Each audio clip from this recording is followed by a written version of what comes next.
આજે હું મેથીના થેપલા બનાવીશ। મેથીના થેપલા બનાવવા માટે ઝીણી ઝીણી મેથીને કટ કરી લઈશું।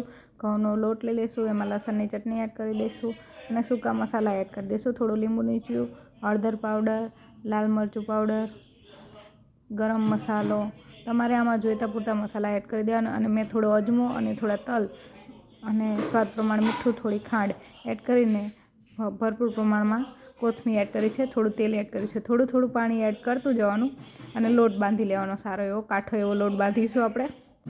લોટ બંધાઈ જાય એટલે એને સરખી રીતે આપણે ટોપી દેવાનો અને મોવણ દઈ દેવાનું। પછી એમાંથી નાનું એવું લોહી લઈશું, એને ગોળ અમથું કરીને પછી આપણે લોટમાં ડીપ કરીને પછી પતલો એવો આપણે થેપલું વણી લઈશું। ગોળ એવું નહીં, પતલું નહીં, જાડું એવું થેપલું જેવું કડક માપે જોઈતું હોય એવું આપણે થેપલું વણી લઈશું।